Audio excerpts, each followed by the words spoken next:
Your brain is lying to you. It says we'll start in 5 minutes. And suddenly, it's 2 a.m., you're eating cold pizza, And you somehow know everything about why pigeons bob their heads when they walk. We tell ourselves we're lazy, broken, or just not motivated enough. But here's the truth. Your brain isn't broken. It's doing exactly what it was designed to do. Avoid discomfort, uncertainty, and effort. The problem? In today's world, comfort doesn't keep you alive. It keeps you average. But there's a way to hack that ancient programming. A method that turns your brain from your... It's called the Lotus Method. And by the end of this video, you'll have a 5-step blueprint to override procrastination, sharpen your focus, and finally do the things you've been avoiding. Let's be honest. Your brain is a master negotiator.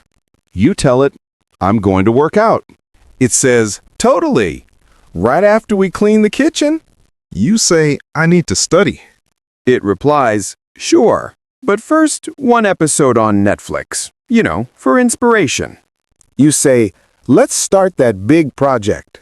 Your brain goes, absolutely, but have you ever wondered about the complete history of bubble wrap? Sound familiar? You're not lazy. You're not weak. You're simply living with a brain that evolved to keep you safe from lions, not deadlines. Back in the wild, comfort meant survival. Today, comfort means distraction. The same instincts that once saved your ancestors now sabotage your dreams.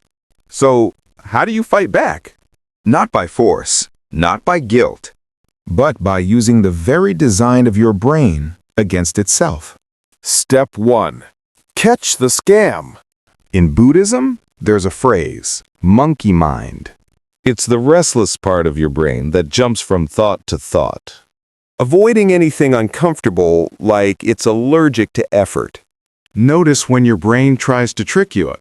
You sit down to work and that little voice whispers, let's just check Instagram real quick. Let's start tomorrow. Fresh start, new day. That's the scam. The moment you notice that thought, you're already winning. Awareness turns the invisible into the visible. Naming your mental pattern activates your logical brain.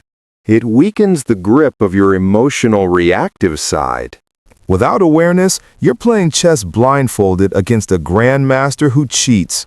With awareness, you're turning on the lights. Try saying, nice try, brain. I see what you're doing. That tiny phrase breaks the loop of unconscious procrastination.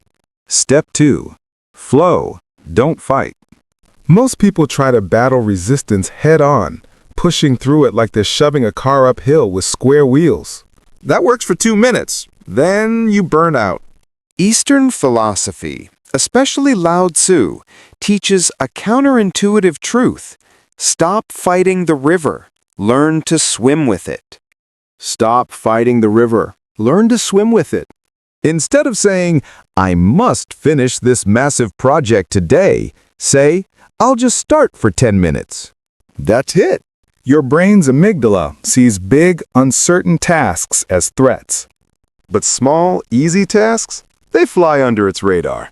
Once you begin, your brain releases dopamine, the reward chemical for progress. That dopamine creates momentum. It's like rolling a tiny snowball that becomes an avalanche. Just start. Just open the document. Put on your gym shoes. Write the title. Pro tip, call this your gateway task. It's the smallest possible action that gets you moving. Once you're in motion, the resistance fades. Because your brain's comfort zone isn't destroyed, it's expanded. Step 3. Stillness. Sharpen the blade.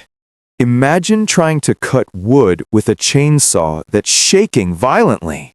That's your brain when it's overloaded with noise, notifications, thoughts, pressure, guilt.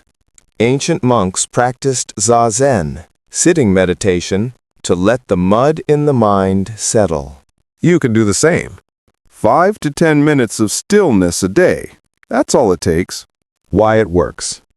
Meditation lowers cortisol and increases alpha brainwaves. A calm brain sees hard tasks as puzzles, not threats. Stillness doesn't have to mean sitting cross-legged on a mountaintop. Just sit quietly.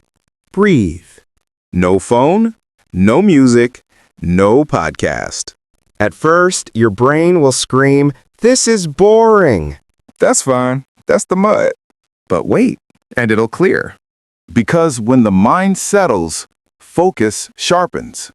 Step 4. Intentional action, one slice at a time. Shaolin monks don't try to master every martial arts move in a day. They perfect one punch until it becomes part of their muscle memory. Do the same with your work. Pick one high-impact task per day. Then give it your undivided attention for a set time, 25 to 50 minutes. No multitasking. No quick peeks at messages. No just one tab. Why it works? The brain has limited attention bandwidth. Every switch between tasks burns energy. Deep single-task focus creates exponential output. 2 hours of deep work can achieve what 6 hours of scattered work can't. Protect your focus like sacred ground. Because every moment of true focus is a vote for your future self. Step 5. Patience. Trust the bloom. The lotus flower doesn't bloom overnight. It pushes through mud, slowly, silently, until it finally reaches the light. Your growth works the same way. You'll want instant results. You'll want to quit when progress feels invisible. But impatience is resistance in disguise. Real progress compounds quietly. Nothing happens for a while, then everything happens at once. Patience keeps your dopamine stable and your habits sustainable. It's not about speed, it's about consistency. Think of every small step as one petal unfolding. You don't yank a flower open, you nurture it until it blooms. Trust the bloom. Here's your Lotus Method cheat sheet. Catch the scam. Notice when your brain lies to you. Flow, don't fight. Start small and momentum will follow. Stillness. Calm the noise. Clarity lives in quiet. Intentional action. Focus on one thing. Deeply. Patience. Growth is a slow bloom. Trust the process. When you live this way, hard things stop feeling like torture. They become proof you're leveling up. Your brain will resist at first. That's okay. Keep practicing, and one day it'll start working for you, not against you. So, what's the one hard thing you'll tackle today? Drop it in the comments. And if you want more brain hacking, focus boosting, procrastination destroying content, you know what to do. Like, subscribe, and let's grow your Lotus.